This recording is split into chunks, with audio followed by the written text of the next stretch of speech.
A lone actor terrorist, or lone wolf is someone who prepares and commits violent acts alone, outside of any command structure and without material assistance from any group. They may be influenced or motivated by the ideology and beliefs of an external group and may act in support of such a group. In its original sense, a lone wolf is an animal or person that generally lives or spends time alone instead of with a group. Observers note that lone wolf attacks are a relatively rare type of terrorist attack but have been increasing in number, and that it is sometimes difficult to tell whether an actor has received outside help and what appears to be a lone wolf attack may actually have been carefully orchestrated from outside. Origins of the term. The term lone wolf was popularized by white supremacists Louis Beam and Tom Metzger in the 1990s, and then later by Alex Curtis. Metzger advocated individual or small-cell underground activity, as opposed to above-ground membership organizations, envisaging warriors acting alone or in small groups who attack the government or other targets in daily, anonymous acts. Beam and Metzger credit the idea of small-cell structures to avoid detection to anti-communist theoretician Julius Louis Amos, who in 1953 sought to protect the identity of U.S. agents encouraging resistance to Soviet repression in Eastern Europe. Terrorism expert Brian Michael Jenkins of the Rand Corporation prefers the term stray dog to lone wolf. According to Jenkins, most individuals involved in such attacks skulk about, sniffing at violence, vocally aggressive but skittish without backup. Though these individuals seem to be acting alone, there are often ties between lone wolves and terrorist organizations, for example, terrorist-backed online content. Current usage. The term lone wolf is used by U.S. law enforcement agencies and the media to refer to individuals undertaking violent acts of terrorism outside a command structure. The FBI and San Diego Police's investigation into the activities of a self-professed white supremacist, Alex Curtis, was named Operation Lone Wolf, largely due to Curtis' encouragement of other white supremacists to follow what Curtis refers to as lone wolf activism. The term lone wolf is used to distinguish terrorist actions carried out by individuals from those coordinated by large groups. Terrorist attacks that are carried out by small cells are not classified as lone wolf attacks. Lone wolf attacks are far more rare than attacks carried out by groups. Since 1940, there have only been around 100 successful lone wolf attacks in the United States. The number of attacks is increasing, however, and has grown each year since 2000. As compared to those on the far right, lone wolf attackers who become inspired by Al-Qaeda and ISIS tend to be younger and better educated. According to studies, lone wolves have more in common with mass murderers than they do with members of the organized terrorist groups that often inspire them. While the lone wolf acts to advance the ideological or philosophical beliefs of an extremist group, they act on their own, without any outside command or direction. The lone wolf's tactics and methods are conceived and directed solely on their own. In many cases, such as the tactics described by Curtis, the lone wolf never has personal contact with the group they identify with. As such, it is considerably more difficult for counterterrorism officials to gather intelligence on lone wolves, since they may not come into contact with routine counter-terrorist surveillance. Recent scholarship and news reports have used the terms stochastic terrorism and scripted violence to describe how lone wolf terrorism functions as a way to mobilize an attack with no direct connection between the rhetorical call to action and the date or time of the act of terrorism. A 2013 analysis by Sarah Teich, a research assistant at the International Institute for Counterterrorism, found 5 emerging trends in Islamist lone wolf terrorism in North America and Western Europe between 1990 and 2013. An increase in the number of countries targeted by lone wolves from the 1990s to the 2000s. An increase in the number of people injured and killed by lone wolves. Increased effectiveness of law enforcement and counterterrorism. Consistency in the distribution of attacks by actor types, loners, lone wolves, and lone wolf packs. An increase in the number of attacks against military personnel. In the United States, lone wolves may present a greater threat than organized groups. and terrorists have not been limited to Muslims. According to the Financial Times, counterterrorism officials refer to lone individuals known to authorities but not considered important enough to escalate investigations as known wolves. Some groups actively advocate lone wolf actions. Anti-abortion militant terrorist group The Army of God uses literalist resistance as its organizing principle. According to the New York Times, in news analysis of the Boston Marathon bombing, the al-Qaeda activist Samir Khan, publishing in Inspire, advocated individual terrorist actions directed at Americans and published detailed recipes online. Misidentification. Lone wolf terrorists may sympathize with and consider themselves part of a larger groups, but they are not active participants. Often, the attacks are attributed to people who have a mixture of political and personal grievances.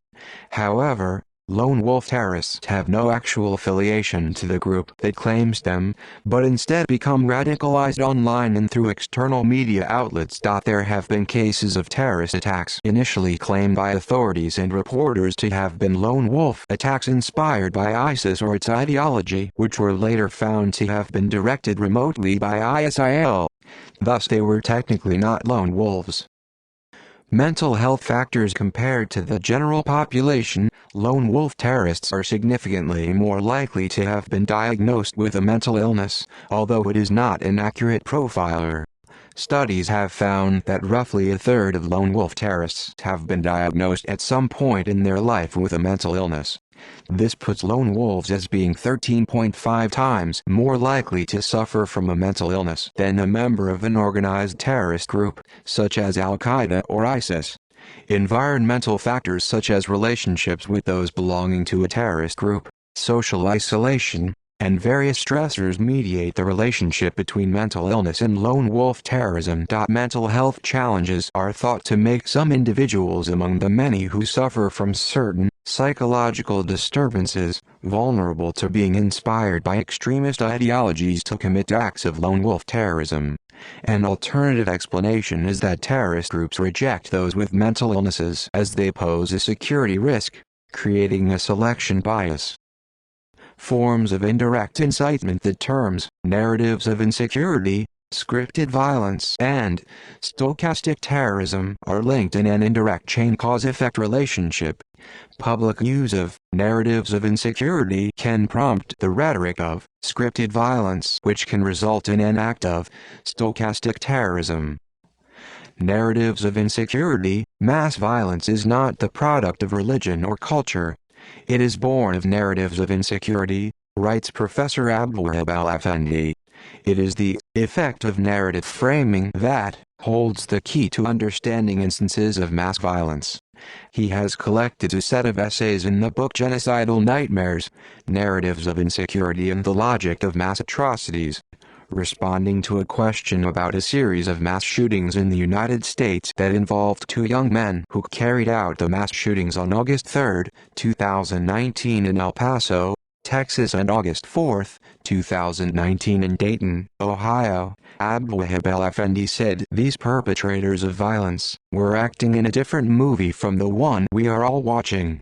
In their story, they were not opening fire on innocent people, but heroically responding to an existential threat.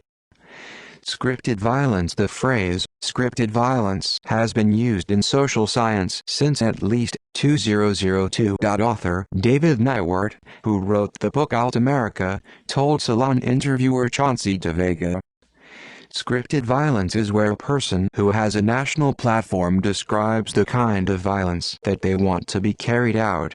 He identifies the targets and leaves it up to the listeners to carry out this violence. It is a form of terrorism.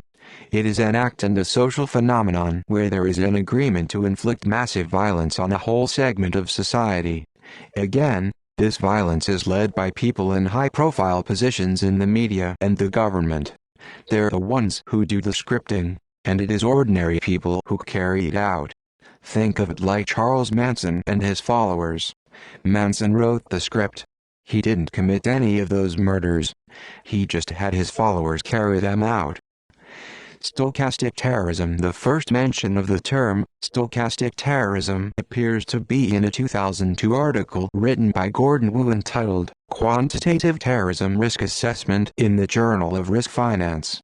The term is used to suggest that a quantifiable relationship may exist between seemingly random acts of terror and their intended goal of perpetuating a reign of fear via manipulation of mass media and its capacity for instant global news communication. For example, careful timing and placement of just a few moderately explosive devices could have the same intended effect as numerous random attacks or the use of more powerful explosives if they were shrewdly devised to elicit the maximum response from media organizations. Thus, it was theorized by Dr. Wu that the absolute number of attacks within a year, i.e. the rhythm of terror, might ultimately be determined as much by publicity goals and the political anniversary calendar as by the size of the terrorist ranks. A derivation of Dr. Wu's stochastic terrorism model was proffered by an anonymous blogger posting on Daily Kos in 2011 to describe public speech that can be expected to incite terrorism without a direct organizational link between the inciter and the perpetrator. The term stochastic is used in this instance to describe the random, probabilistic nature of its effect, whether or not an attack actually takes place. And, although the actual perpetrator of a planned attack and its timing is not under the control of the stochastic terrorist, their actions nevertheless serve to increase the probability that a terrorist attack will occur. The stochastic terrorist in this context does not direct the actions of any particular individual or members of a group.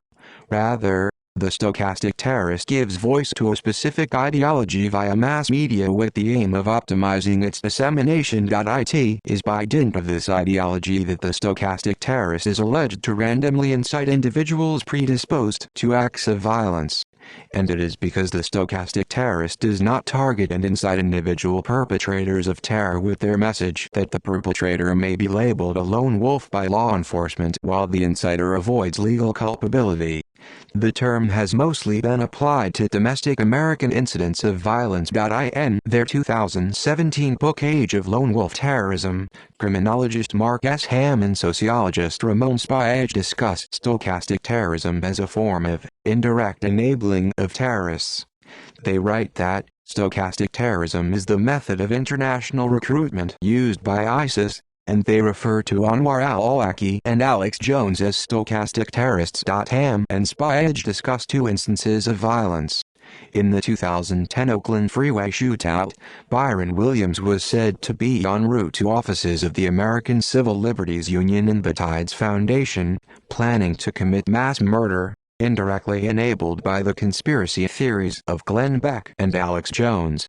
As a left-wing example, they cite the 2012 shooting incident at the headquarters of the Family Research Council. The stochastic terrorism model is a stochastic process, a random model of those terror attacks intended by the random nature of their timing and targets to excite a generalized fear.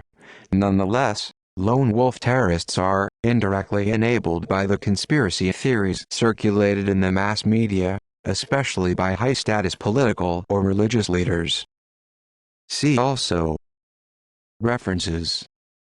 External links. Stochastic terrorism blog, Operation Lone Wolf, FBI trends and developments in lone wolf terrorism in the Western world. A typology of lone wolves. An introduction to terrorist organizational structures. Lone wolf terrorism, a case study by the European Research Consortium. Transnational terrorism, security and the rule of law. Lone wolf attackers in New York. Security concern. The problem of the Lone Wolf Terrorist Intelligence Reform and Terrorism Prevention Act of 2004.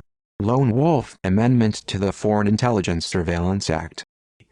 Further reading. Mark Ham and Ramon Spaege, Age of Lone Wolf Terrorism, Columbia University Press, 2017. Lone Wolves. How to Prevent This Phenomenon, International Center for Counterterrorism. The Hague, 2014. Petrie, Alexandra, the 2nd of October 2017. When White Men Turn into Lone Wolves. The Washington Post. Florian Hartleb. Lone Wolves. The New Terrorism of Right-Wing Single Actors. Springer vs. Wiesbaden 2020. ISBN 978-3030-36153-2, S. 3945.